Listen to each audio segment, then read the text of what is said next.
बिहार विधानमंडल का मानसून सत्र खत्म। सत्र के दौरान विपक्ष का दिखा तेवर, तो आखिरी दिन सीएम नीतीश से मिले नेता प्रतिपक्ष तेजस्वी यादव। सीतामढ़ी के डुमरा प्रखंड में बड़ा पर पलटा, झोपड़ी में कई लोगों के दबे होने की आशंका, 3 का निकाला गया शव। बेगूसराय बस स्टैंड में टेम्पो चालक और बस कर्मचारियों के बीच मारपीट के बाद बस मालिकों ने किया धरना प्रदर्शन, टेम्पो चालकों पर लगाया गंभीर आरोप। बक्सर के कुरान सराय थाना पुलिस की दिखी बेहतर पहल, वर्षों से दलित बस्ती में शराब पीने और धंधा करने वालों को दिलाई शपथ, अब नहीं करेंगे गलत काम। दुमका में बीजेपी ने सरकार के खिलाफ खोला मोर्चा, अवैध खनन और बढ़ते अपराध को लेकर प्रशासन के साथ ही सरकार पर साधा निशाना।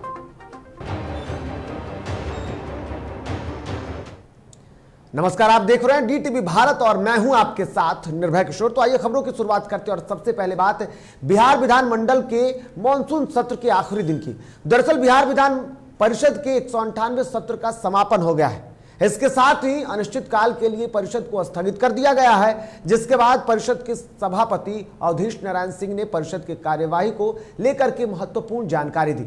उन्होंने कहा कि इस सत्र में कुल 5 बैठकों का आयोजन किया गया था। इस सत्र के लिए कुल 183 प्रश्नों की सूचनाएं प्राप्त हुई, जिसमें से 160 प्रश्नों को स्वीकृति प्रदान की गई थी। उसका जवाब आ जाए। सत्र तो बहुत अच्छा रहा, सक्सेसफुल रहा। 5 ही दिन में बहुत सी समस्याओं को माननीय सदस्यों ने उठाया और उसका समाधान भी हुआ। सदन में बढ़िया से हुआ, कोई हल्ला हंगामा नहीं हुआ, इसलिए हम कहेंगे कि बहुत अच्छा हुआ। और 5 ही दिन में बहुत से जन समस्याओं का समाधान यहाँ पर हुआ। कौन कौन सी विधेयक पर आए और क्या कितने सवाल पर हुए इसमें? सवाल तो यहाँ पर हुआ, देखिए ये 183 प्रश्नों की सूचनाएं यहाँ प्राप्त हुई थी, जिसमें 160 प्रश्नों का की स्वीकृति प्रदान की गई और 75 प्रश्न उत्तरित हुए। वर्तमान सत्र के लंबित प्रश्नों को आगामी सत्र के जो भी लंबित रह गया, जो कि जिसका उत्तर नहीं हो सका, उसको हम लोगों ने ये करते हैं कि आगामी सत्र में इसको उठाया जाएगा या उसका जवाब आ जाएगा, सत्र के बीच में ही आ जाएगा जवाब। इस तरह की व्यवस्था है। वहीं इधर बढ़ती महंगाई और जातिगत जनगणना की मांग को लेकर पटना में जाप ने सड़क पर उतरकर प्रदर्शन किया। इस मौके पर जाप के राष्ट्रीय महासचिव प्रेमचंद सिंह सहित तमाम जाप के कार्यकर्ता शामिल हुए। वहीं उन्हें प्रदर्शन के बीच तारामंडल के पास रोक दिया गया।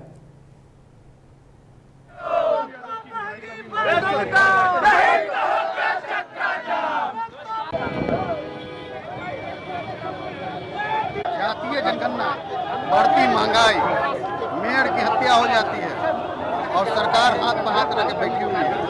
तो हम लोग तमाम मांगों को लेकर लक्ष्यबद्ध तरीके से लगातार आंदोलन कर रहे हैं। सदन में विपक्ष लड़ नहीं पा रही है, न सड़कों पर उतर पा रही है। मर्जन अधिकार पार्टी सड़कों पर लक्ष्यबद्ध तरीके से हर मुद्दे को उठा रही है।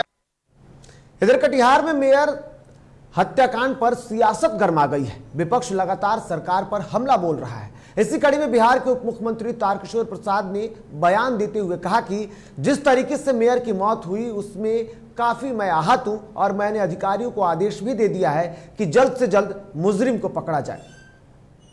कटिहार नगर निगम के निवर्तमान मेयर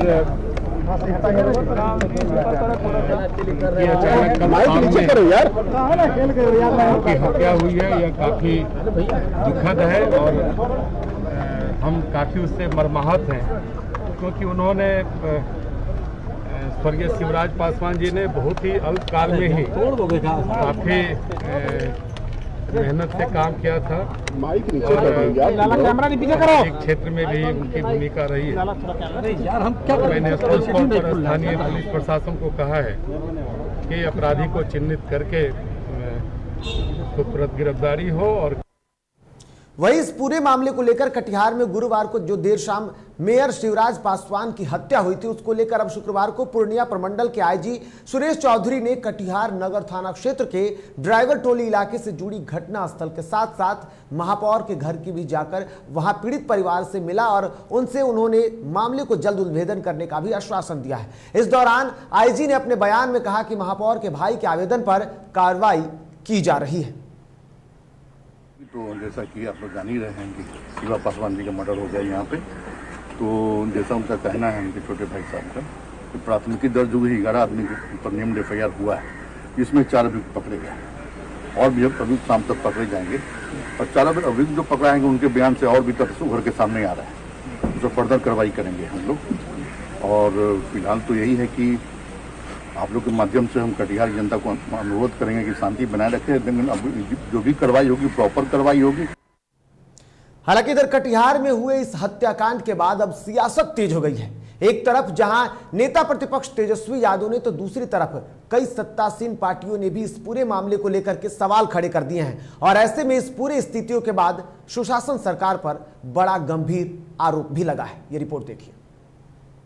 एक कहानी अपने राज्य बिहार की।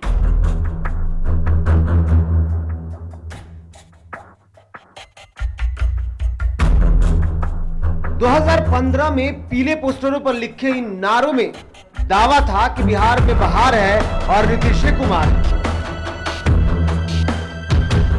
फिर से एक बार हो बिहार में बहार हो, फिर से एक बार हो नीतीश कुमार हो। दावे पर यकीन हुआ तो लोगों ने एक बार फिर निजामत नीतीश के हाथों में सौंप दी। निजामत अब भी नीतीश के हाथ में ही है, लेकिन बहार को बनाए रखना शायद हाथ में नहीं है। तभी तो गोलियों की धाए धाए से हर यकीन धुआं धुआं हो रहा है। कटिहार में मेयर की गोली मारकर हत्या कर दी गई। लोग पूछ रहे हैं क्या यही बहार है? अगर है तो ऐसी बहार से तौबा है सीएम नीतीश साहब। ऊपर से जख्मों पर नमक रगड़ने की कोशिश देखिए। बीजेपी के विधायक हरिभूषण ठाकुर कह देते हैं कि यह छिटपुट घटना है।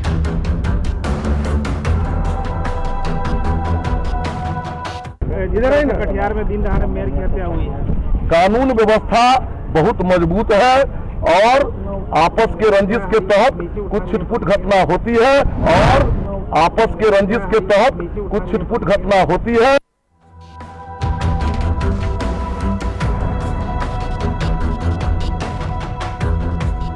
मौत और मातम से तो सियासत की पुरानी यारी है। कटिहार में मेयर का मर्डर हुआ, बिहार की राजनीति का तापमान चढ़ गया।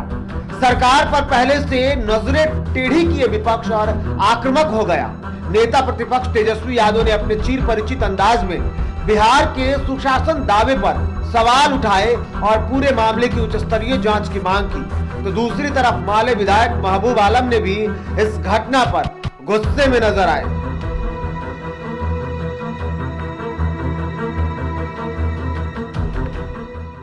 कानून व्यवस्था जो भी है वो सबसे किसी से छुपा नहीं है। कानून व्यवस्था का तो हमने आंकड़ा जो है विधानसभा के पटल पर रख दिया है। बिहार में लोग जो है जैसे बकरे होते हैं वैसे काटे जा रहे हैं। हर जगह कहीं ना कहीं हत्या, कहीं ना कहीं बलात्कार होता ही रहे। इस पर लगातार हम लोगों ने आवाज़ उठाई है, लेकिन ये अद्भुत घटना है कि मेयर की हत्या हो जाती है। इसका हम लोग कड़ा निंदा करते हैं और जांच का मांग करते हैं और दोषियों को सजा का गुहार करते हैं। कटिहार नगर निगम के मेयर की हत्या हो गई कल शाम और नीतीश कुमार को शर्म नहीं आ रही है।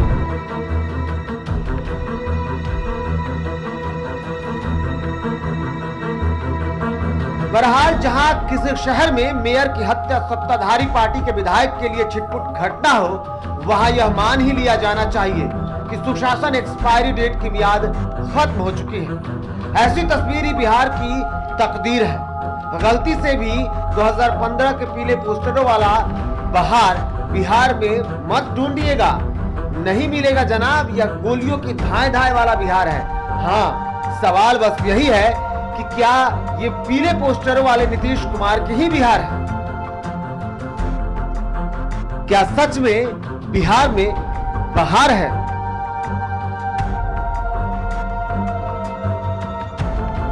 फिर से एक बार हो बिहार में बहार हो, फिर से एक बार हो नीतीश कुमार हो। Bureau report, DTV Bharat. इधर पटना सिटी के गोपालपुर में जेडीयू कार्यकर्ता देव कुमार पर जानलेवा हमला हुआ है, जिसमें वो बुरी तरीके से जख्मी हो गए हैं। देव कुमार जेडीयू के जिला सचिव हैं। उन्होंने बताया कि वे अपने घर के बाहर टहल रहे थे, तभी अचानक उन पर किसी ने तेज धारदार हथियार से जानलेवा हमला कर दिया, जिसके बाद उन्हें इलाज के लिए पीएमसीएच में लाया गया। फिलहाल पुलिस को मामले की जानकारी दे दी गई है। पुलिस इस मामले की जांच कर रही है। कुमार पहले अगला केस में जेल जा चुका है, तब नकली सर्टिफिकेट बनाया हुआ कि हम नाबालिग है। हाइट कम होने के कारण सब बोलता है कि नाबालिग है, और उसका उम्र 20-21 साल है। आपसे क्या कहता है वो? हमको कहता है कि जेल जाएंगे, जेल जाएंगे और फिर बेल लेंगे और फिर वही खेल करेंगे। इधर पटना में इनरव्हील्स क्लब द्वारा प्रेस कॉन्फ्रेंस का आयोजन किया गया। इनरव्हील्स क्लब की नवनियुक्त अध्यक्ष अमृता झा ने बताया कि यह संस्था सामाजिक सुधार एवं जन जागरूकता से जुड़े हुए कार्यों को करने की योजना साल 2021-22 के लिए बनाकर कार्य कर रही है। इस साल संस्था जन जागरूकता के क्षेत्र में कोरोना के तीसरी लहर में वैक्सीनेशन के प्रति लोगों में जन जागरूकता करना है, पर्यावरण के प्रति जागरूकता और पौधारोपण कार्यक्रम आयोजित करने की भी योजना पर कार्य कर रही है।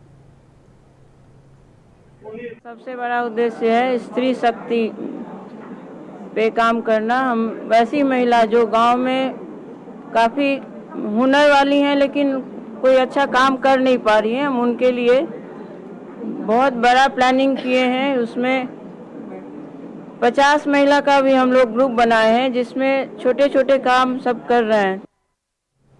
इधर सीतामढ़ी में बड़ी घटना देखने को मिली है। दरअसल सीतामढ़ी के डुमरा प्रखंड के मधुबन गांव में एक अनियंत्रित ट्रक सड़क के किनारे झोपड़ी पर पलट गई और इस दौरान ट्रक बालू से लदा हुआ था, जिसमें कई लोगों के दबे होने की आशंका जताई जा रही है। फिलहाल स्थानीय लोगों की मदद से 3 लोगों के शव को बाहर निकाला गया है, जबकि जेसीबी की मदद से ट्रक को हटाने की भी कोशिश की जा रही है। अभी और लोगों के दबे होने की आशंका भी जताई जा रही है। वहीं इस घटना को बड़ा हादसा होने के बाद भी पुलिस की टीम अब तक वहां नहीं पहुंची, जिससे नाराज लोगों ने हंगामा खड़ा कर दिया और पुलिस को खदेड़ दिया, जिसके बाद सदर अनुमंडल पदाधिकारी राकेश कुमार मौके पर पहुंचे और स्थितियों को संभाला। इस दौरान कई लोगों के घायल होने की संभावना बताई जा रही है। आपको बता दूं कि यह घटना दरअसल जब घटना के बाद वहां पर अफरा तफरी का माहौल देखने को मिला और ट्रक के पलटते ही वहां घर में रहने वाले, जिस तरीके से स्थानीय लोगों का कहना है कि वहां घर में रहने वाले लोग लगभग सभी लोग उस घटना में दब चुके हैं। फिलहाल बढ़ेंगे आगे और बात मधुबनी की करेंगे। दरअसल मधुबनी के बिस्फी थाना अंतर्गत सिमरी बाजार में गुरुवार को देर शाम आभूषण व्यापारी गौरीशंकर ठाकुर की गोली मारकर हत्या कर दी गई। हत्या के विरोध में सराफा व्यवसायी संघ एवं कारीगर यूनियन ने सिमरी बाजार के पास मधुबनी जिला मुख्यालय में अपनी दुकानें बंद रखकर पुलिस प्रशासन के खिलाफ जमकर नारेबाजी कर दोषी आरोपियों को अविलंब गिरफ्तार करने और मृतक व्यवसायी के परिवार को सुरक्षा मुहैया कराते हुए उचित मुआवजा देने की मांग की है। परिवार के लोगों को पूरा मुआवजा दो। अरे पुलिस। और इधर सीतामढ़ी के सोनावती कॉलोनी स्थित होटल सम्राट के मालिक संजीव कुमार पर बदमाशों ने फायरिंग कर गनीमत रही कि होटल मालिक की जान बच गई। घटना की सूचना मिलने पर महसौल ओपी प्रभारी मोहम्मद मोसीर अली पुलिस के साथ घटनास्थल पर पहुंचकर मामले की छानबीन में जुट गए हैं। घटना के पीछे के कारणों का अब तक पता नहीं चल पाया है, जिसकी जांच में पुलिस जुटी हुई है।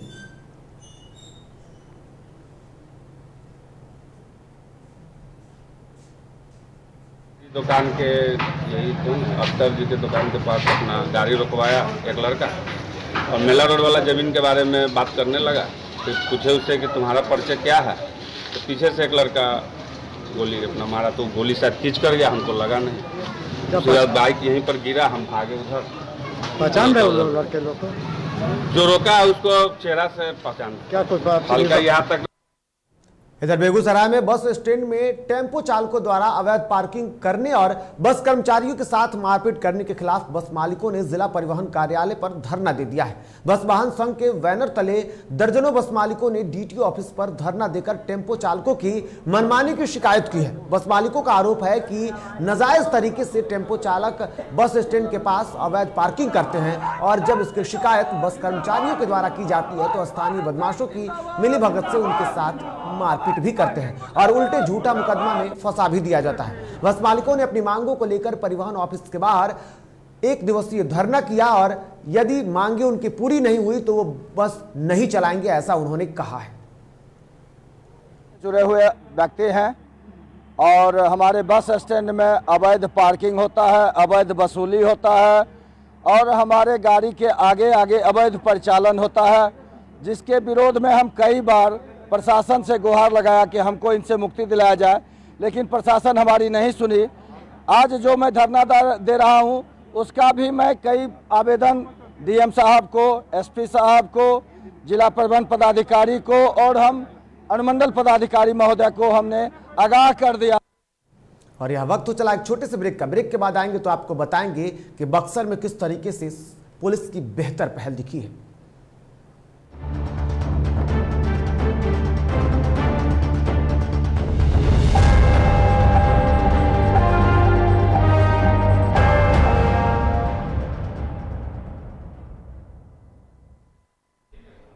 घर चाहिए, मकान चाहिए कि चाहिए दुकान, या फिर चाहिए जमीन जायदाद, वो भी बिना ब्रोकर, बिना कमीशन के, 100% लीगल। अधिक जानकारी के लिए देखिए हमारा खास कार्यक्रम बिल्डिंग बाजार।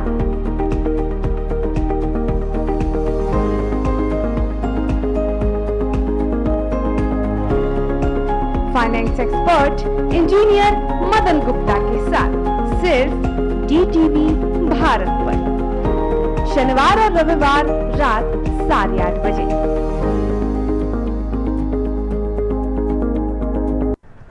दादी, इतने सारे पापड़ बन गए, क्या करे? कच्चा पापड़, पक्का पापड़, एक्स्ट्रा पापड़, इंस्टा पापड़, पकड़ दादी के छक्का पापड़, ऑनलाइन प्रेजेंस बन गया धाकड़, फोन पे करके ऑर्डर ही ऑर्डर, सब बाबा हो गए इसको खाकर। कच्चा पापड़, पक्का पापड़, चंडीगढ़ तो चेन्नई बढ़िया सापड़, कच्चा पापड़, पक्का पापड़, एक्स्ट्रा पापड़, इंस्टा पापड़। बिजनेस बढ़ाओ इंडिया के फास्टेस्ट 4G के साथ, स्पीड से बढ़ो विद वी गिगानेट। और ये रहा आपका बर्थडे गिफ्ट। पापा,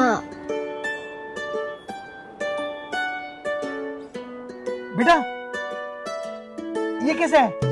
ये दुनिया क्यों न समझे, मेरी दुनिया बदल गई।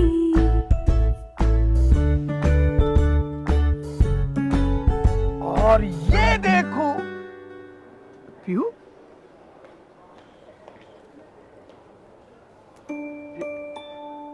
पीहू,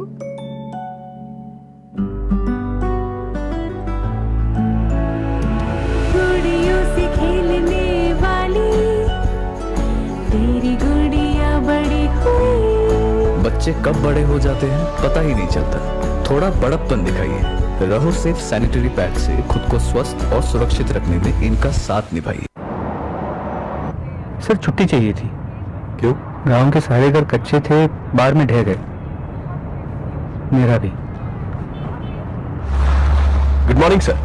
देखिए, बुनियाद भी पक्की, आपका नया घर भी पक्का, सालों साल चलेगा सर। ठीक है, ले लो छुट्टी।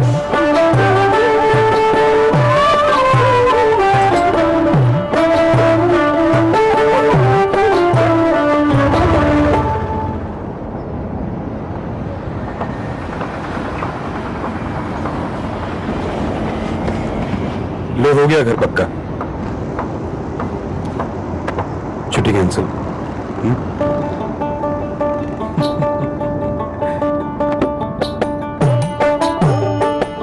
सच्ची खुशी वही होती है जिसकी बुनियाद दूसरों की खुशी में हो। कोणार्क, खुशियों की बुनियाद।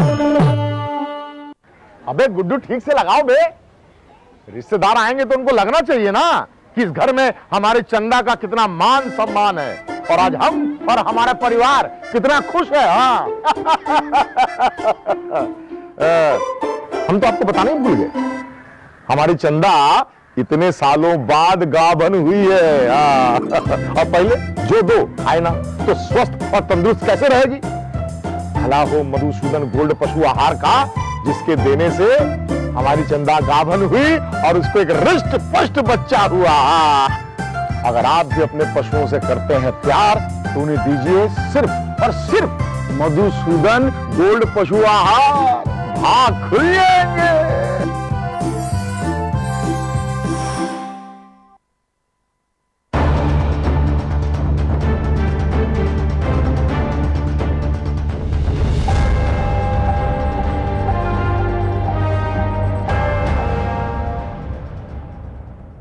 और ब्रेक के बाद एक बार फिर से आप सभी का स्वागत है। तो बढ़ेंगे आगे और बात बक्सर की करेंगे। दरअसल बक्सर जिले के कोरान सराय थाने की पुलिस ने बेहतर पहल की है। थानाध्यक्ष जुनैद आलम की अगुवाई में दलित बस्ती में शराब न बनाने और न पीने की ग्रामीणों को शपथ दिलाई गई है, जिसमें लोगों ने भरपूर साथ दिया है। इस दौरान स्थानीय लोगों ने हाथ उठाकर शपथ ली कि अवैध शराब न पिएंगे और न ही बेचने देंगे। आपको बता दें कि दलित बस्ती में अवैध शराब का धंधा पिछले कई सालों से चल रहा था, जिसकी जानकारी के बाद कोरान सराय थानाध्यक्ष जुनैद आलम ने पुलिस टीम का गठन कर दलित बस्ती का दौरा किया और लोगों को समझा बुझाकर आगे से गलती न करने की शपथ दिलाई है। के सामने ये कसम खाइए कि हम लोग तो सबसे पहले इन महिलाओं को समूह में जोड़ेंगे। समूह का माध्यम जीविका का एक माध्यम, ये समूह के माध्यम से हम लोग आर्थिक और सामाजिक सशक्तिकरण करते हैं। जो पहले से भी यहाँ समूह चल रहा था, जिसको कुछ ट्रेनिंग तो बार बार दिया गया था, कुछ अभाव से कुछ इससे समूह को तोड़ दिया, लेकिन फिर से हम लोग कल से इनको जोड़ने का प्रयास करेंगे और जोड़ के ही रहेंगे। इधर पश्चिमी चंपारण जिले के बगहा रामनगर में WHO के द्वारा प्राथमिक स्वास्थ्य केंद्र रामनगर के सभागार में एक दिवसीय कार्यशाला का आयोजन किया गया, जिसमें ग्रामीण चिकित्सकों के साथ पोलियो, खसरा और कोरोना संक्रमण के मुद्दे पर विस्तार से चर्चा की गई और सुरक्षा और उपचार की बारीकियों के बारे में अध्ययन भी कराया गया।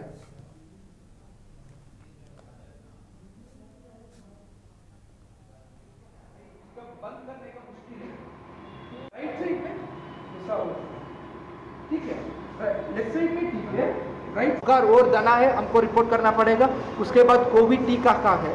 अभी कोई भी लोगों को आपका घर अगल बगल में टीका नहीं लेना है, आप मोटिवेट कर लीजिए। अब अभी प्रेग्नेंट वुमेन को और लैक्टेटिंग मदर को अब बिल्कुल टीका लेने के एलिजिबल है। कोई भी कॉन्ट्राइंडिकेशन नहीं है। कॉन्ट्राइंडिकेशन कब है, मतलब कोई भी एलर्जिक रिएक्शन है खाना को और दवाई को, उसको अभी नहीं, बिल्कुल नहीं देना पड़ेगा। इधर मोकामा प्रखंड की मोर पश्चिमी पंचायत के वार्ड नंबर 1 में हर घर नली गली योजना टाटा फिश साबित हो रही है। यहाँ के अति पिछड़ा और दलित समाज बहुल इस वार्ड में लोग नारकीय जीवन जीने को मजबूर हैं। खास करके बारिश जब होती है तो उस मौसम में गरीबों का घर मिनी तालाब बन गया है। लेकिन सबसे बड़ी बात है कि सरकार की गरीब कल्याण योजना का लाभ लोगों तक नहीं पहुंच रहा है। वहीं स्थानीय जनप्रतिनिधियों की बेरुखी से वार्ड के लोगों में भारी आक्रोश है।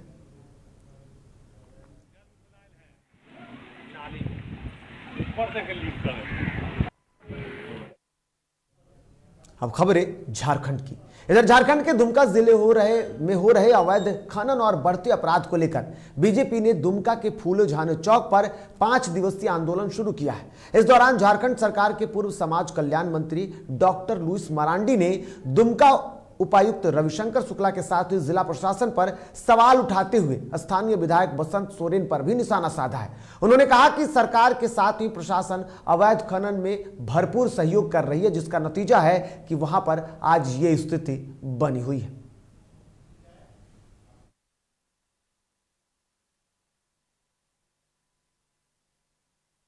हम लोग पिछले 13 तारीख को प्रेस कॉन्फ्रेंस के माध्यम से प्रशासन को एक ज्ञापन दिए थे और एक तरह से हम लोगों ने उस ज्ञापन के माध्यम से आह्वान कर दिया था या फिर सूचना कर दिया कि आप अगर 7 से 10 दिन के अंदर इस जिला में जितने भी तरह के अवैध कारोबार चल रहा है, उसमें कुछ भी है, बहुत तरह का चीजें हैं, वो लेटर में लिख। इधर सीबीएसई कक्षा 12वीं का परिणाम जारी कर दिया गया है और केंद्रीय माध्यमिक शिक्षा बोर्ड यानी कि सीबीएसई द्वारा कक्षा 10वीं 12वीं के छात्रों के रोल नंबर जारी करने के एक दिन के बाद अब सीबीएसई कक्षा 12वीं का परिणाम शुक्रवार को घोषित कर दिया गया है। बोर्ड द्वारा जारी आधिकारिक बयान के मुताबिक कक्षा 12वीं का परिणाम जो है वो दोपहर 2 बजे घोषित किया गया है। अब अटकलें लगाई जा रही हैं कि कक्षा 10वीं का परिणाम भी 1 अगस्त को जारी हो सकता है। विशेष आवश्यकता वाले कुल 129 छात्रों ने 95% से अधिक अंक प्राप्त किए हैं, जबकि CESN में कुल 400 छात्रों को 90% से अधिक अंक मिले। तो खबरों के सफर में फिलहाल इतना ही। ताजा तरीन खबरों के लिए आप देखते रहिए DTV भारत। फिलहाल मुझे और मेरी टीम को दीजिए इजाजत। नमस्कार।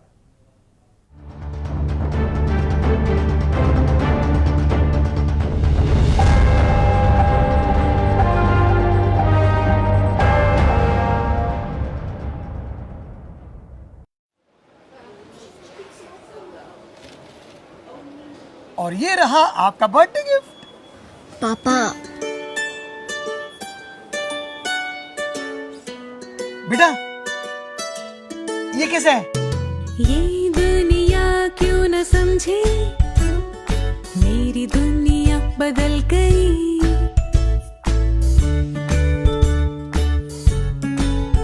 और ये देखो पीहू,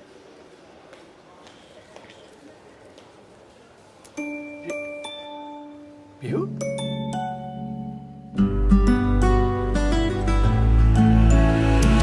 गुड़ियों से खेलने वाली तेरी गुड़िया बड़ी हुई। बच्चे कब बड़े हो जाते हैं पता ही नहीं चलता। थोड़ा बड़प्पन दिखाइए। रहो सेफ सैनिटरी पैड से खुद को स्वस्थ और सुरक्षित रखने में इनका साथ निभाइए। दादी इतने सारे पापड़ बन गए, क्या करे?